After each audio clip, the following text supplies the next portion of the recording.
राधे राधे दोस्तों। जैसा कि मैं आपके साथ You Are the Placebo book share कर रहा हूं, जो कि डॉक्टर जो डिस्पेंजा ने लिखी हुई है।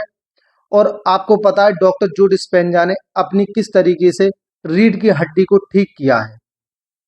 अब मैं आपको एक निगेटिव प्लेसिबो का भी एग्जाम्पल देता हूं कि मन की प्लस पावर कितनी होती है और मन की निगेटिव पावर भी कितनी होती है। आइए देख लेते हैं एक बार।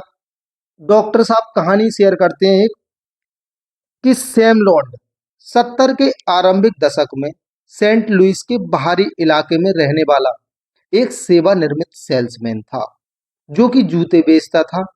उसे अचानक कुछ निगलने में कठिनाई होने लगी।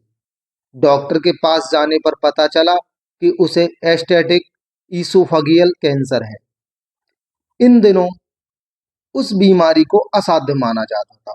इसका कोई भी मरीज जीवित नहीं बचता था। ये एक तरह से मौत की सजा जैसा था। डॉक्टरों ने लॉन्ड को ये गंभीर स्वर में बताया था। लॉन्ड को यथासंभव समय देने की कोशिश में डॉक्टरों ने उसकी सर्जरी की, ताकि कैंसर को फैलने और टिश्यू हटाए जा सके। लॉन्ड ने डॉक्टरों की बात पर भरोसा करते हुए सर्जरी करवा ली। सर्जरी के कुछ समय बाद पता चला कि हालात और बुरे हो चुके हैं। कैंसर उसके लीवर के कुछ हिस्सों में जा चुका है। डॉक्टरों ने फिर उसे बताया कि उसके पास जीने के लिए अब कुछ ही समय बचा हुआ है। सैम लॉन्ड और उसकी पत्नी दोनों की उम्र 70 वर्ष के आसपास थी। उन्होंने 300 मील दूर पर स्थित नेसेविल जाने का निर्णय लिया। वहां पत्नी का परिवार रहता था। उसे टेनेसी में एक अस्पताल में भर्ती कराया गया। जब पहली बार उसके डॉक्टर मीडोर ने उसे देखा, तो बहुत सारे कंबलों के बीच बिना हजामत किए हुए छोटा सा आदमी दुबका दिखाई दिया। अधमरा सा लग रहा था। लॉन्ड किसी से बात करना पसंद नहीं करता था। नर्सों ने बताया कि वह जब से अस्पताल में आया है, तब से इसी तरह पेश आ रहा है। सैम का ब्लड ग्लूकोज मधुमेह के कारण अधिक था। लीवर कैंसर के कारण लीवर एंजाइम की संख्या अधिक थी। आगे की जांच में और कुछ नहीं पाया गया। मरीज की दशा को देखते हुए इसे भी एक आशीर्वाद ही कहा जा सकता है। सैम ने अपने नए डॉक्टर की देखरेख में दवा तरल आहार लेना शुरू किया। कुछ ही दिनों में उसके शरीर में जान लौट आई। चिड़चिड़ापन भी कम हो गया। वह डॉक्टरों से अपने जीवन के बारे में बातें करने लगा। सैम का पहला विवाह हुआ था। वह और उसकी पत्नी सच्चे साथी थे। हालांकि उनकी कोई संतान नहीं थी, पर जीवन सुंदर था। एक नौकायान पसंद था उन्हें नौकायान पसंद था। सो जब वे रिटायर हुए, तो उन्होंने मानव निर्मित झील के निकट अपना घर लिया। फिर एक रात पास ही में मिट्टी का कच्चा बांध टूटा और पानी की तेज लहर उनके घर को बहा ले गई। सैम किसी चमत्कार की तरह बच गया, पर पत्नी की लाश भी नहीं मिली। उसने डॉक्टर से कहा, मैंने अपनी हर चीज खो दी। उस रात बाढ़ ने मेरा दिल और आत्मा छीन लिए थे। पहली पत्नी की मृत्यु के 6 माह के भीतर ही अपने दुख और अवसाद के बीच सैम को कैंसर का पता चला।